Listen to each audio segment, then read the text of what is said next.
Dik li kienet art privata li fuqha kienet mibnija f'fabbrika tal-konkrit, illum għaddejjin xogħlijiet fuqha biex fis-snin li ġejjin tkun tista' titgawda mill-pubbliku bħala parti mill-proġett tal-Park Nazzjonali f'Qali. Waqt żjara fuq il-lant tax-xogħol il-Ministru Ian Borg spjega kif bħalissa qed isir tħaffir għall-ħażna tal-ilma li ser ikun ta' sostien għal 80,000 siġra li se jiġu mħawla. Dan fil-waqt li l-perit Nadja Kurmi, id-direttur tad-Dipartiment tax-Xogħlijiet Pubbliċi, sostniet li dan il-proġett mill-bidu sal-aħħar huwa wieħed sostenibbli.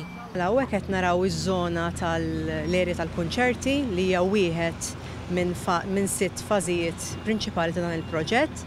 Qed naraw li beda x-xogħol ta' taħmil huwa xogħol ta' ċaqliq ta' materjal mit-tarf tas-sit għat-tarf ieħor u warajn qed naraw ukoll li bdew xogħlijiet relatati mal-kostruzzjoni tal-ġibja li hija waħda mill-iktar elementi importanti biex din l-erja nżommuha mħaddra kemm jista' jkun.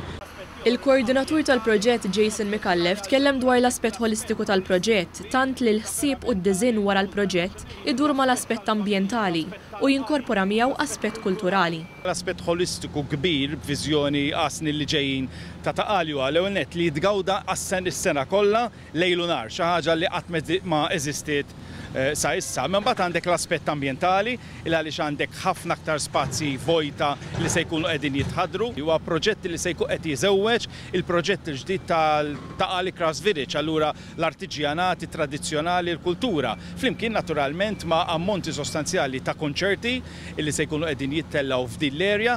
Il-Ministru Borg temm jgħid li din iż-żona hija parti waħda biss mill-proġett massiġġ ta' 420,000 metru kwadru. Ħadna deċiżjoni konxja bħala Gvern Laburista illi din il-fabbrika tal-konkrit li kienet mitluqa għal numru ta' snin tiġi konvertita mogħtija lura lin-nies bħala spazju miftuħ. Sal-aħħar tas-sena d-dieħla se jkun hawn trasformazzjoni sħiħa u nagħtu dak l-ispazju li l-familji tagħna tant jixtiequ.